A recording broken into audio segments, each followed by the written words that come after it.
de manière régulière.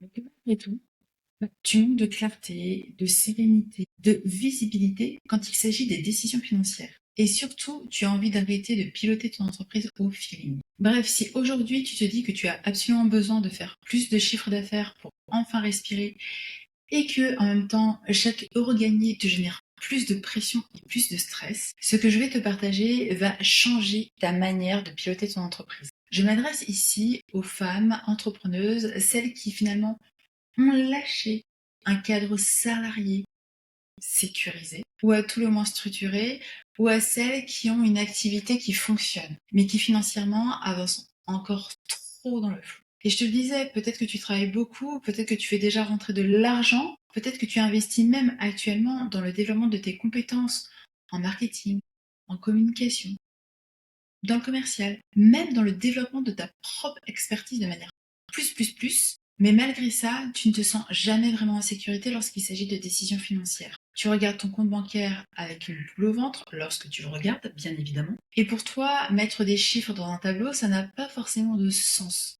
Tu vois bien l'intérêt, mais c'est pas forcément aligné, c'est pas forcément ce qui fait vibrer. Et tu sais, ce que je vois le plus souvent, ce sont des entrepreneuses qui regardent leur compte bancaire et qui vont essayer de décider, et qui vont même décider à partir de là. Le problème, c'est que ton compte bancaire ne te dit jamais quel est l'argent qui a été déjà engagé, ce qui va sortir dans les prochaines semaines, ni ce que ton entreprise peut réellement absorber. Alors tu fais comme tu peux, tu avances au mois le mois, parfois au jour le jour, et oui, tu avances, mais sans visibilité. D'ailleurs, beaucoup d'entrepreneuses tombent dans un piège très courant, en réalité. Elles vont penser que plus de chiffre d'affaires va automatiquement avoir pour conséquence de les sécuriser et du coup, plus de chiffre d'affaires égale plus de sécurité. Alors elles se disent tout simplement, si je fais plus de CA, je pourrais mieux me payer, ou si je fais plus de CA, je serai plus sereine. Mais sans cadre financier, plus de chiffre d'affaires signifie très souvent plus de charges, plus de décisions lourdes, plus de stress. Et la réalité, c'est que sans cadre financier, elles ne ressentent jamais ce sol se stabiliser sous leurs pieds, ces fondations solides qui les soutiennent. En réalité, beaucoup de femmes confondent sans même s'en rendre compte trois choses qui sont tout aussi importantes. Le chiffre d'affaires, la trésorerie et leur rémunération personnelle. Résultat, elles se payent quand il reste quelque chose, elles vivent au mois le mois et chaque décision devient émotionnellement lourde, au point de faire passer leur finance d'entreprise en dernier, alors même que ce qu'elles désirent le plus, c'est générer plus de chiffre d'affaires, augmenter leur rémunération, bref, avoir plus d'argent.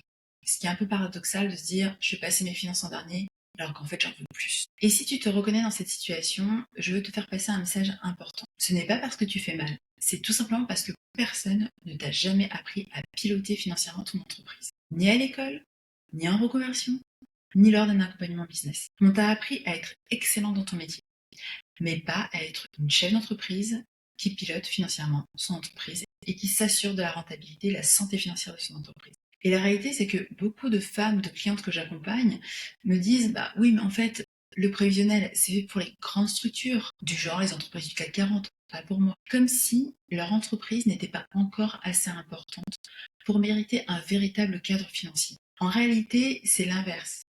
Plus ton entreprise est jeune, plus elle a besoin de clarté et de visibilité. Et quand l'entreprise grandit, il y a une autre tension, un autre challenge qui se crée. En règle générale, tu fais du chiffre, mais tu ne sais toujours pas si tu peux t'augmenter, si tu peux investir, ou même si tu peux recruter sereinement, parce que tu avances à vue. Et chaque décision commence à te peser lourdement, parce qu'il n'y a pas de cadre financier. Ce que je vois le plus souvent, finalement, sont des femmes brillantes, compétentes, engagées, qui portent seules dans leur tête toutes les décisions financières, sans boussole claire. Sauf que ce n'est pas normal de décider seule de choses aussi structurantes pour ton entreprise et pour ta vie. Et beaucoup d'entrepreneuses croient que le comptable en sont même convaincus que le comptable est là pour les aider à piloter leur entreprise. Alors qu'en réalité, le comptable va regarder le passé. Il sécurise le cadre légal, il va les déclarer, il va produire les obligations, mais il ne t'aide pas à décider combien te verser en rémunération, comment investir, ou même si ta croissance est saine. Pourquoi? Parce que ce n'est pas son rôle. Et tu sais, piloter financièrement ton entreprise, ça ne demande pas des heures, ni des compétences complexes.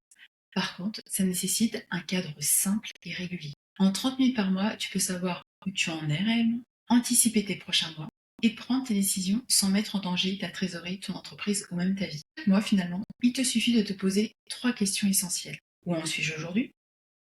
Où vais-je dans les prochains mois? Et qu'est-ce que je décide maintenant? Ce n'est pas la comptabilité, c'est du pilotage stratégique. Je m'appelle Patricia Pluton. Je suis consultante en stratégie et optimisation financière et créatrice de la méthode Ancrage. J'ai passé plus de 15 ans à structurer des organisations, analyser des risques et accompagner les dirigeants dans leurs décisions. Et pourtant, dans ma propre entreprise, quand j'ai démarré, moi aussi j'ai piloté au feeling, jusqu'au jour où j'ai posé un cadre simple. Et c'est ce cadre que je transmets aujourd'hui. Ce pilotage permet de sortir du flou, de stabiliser ta trésorerie et ta rémunération, de reprendre une vraie posture de chef d'entreprise et surtout de retrouver de la sérénité. Tu n'es pas obligé de te planter pour tout recommencer, comme tu n'es pas obligé de t'épuiser pour construire une entreprise rentable. Si ce que je viens de te décrire résonne pour toi et fait sens pour toi, je t'ai préparé une première étape. Tu peux tout simplement réserver ton audit clarté pour qu'on échange sur ta situation financière actuelle et qu'on puisse identifier tes actions prioritaires. Et si tu ressens le besoin de te faire accompagner et de ne plus décider seul, je t'explique juste en dessous comment nous pouvons travailler ensemble. Quelle que soit l'option que tu choisis, rappelle-toi ceci. Tu as le droit de piloter ton entreprise avec clarté, sérénité, sécurité et confiance. Peu importe ton point de départ, ce qui compte, c'est de ne plus avancer à l'aveugle.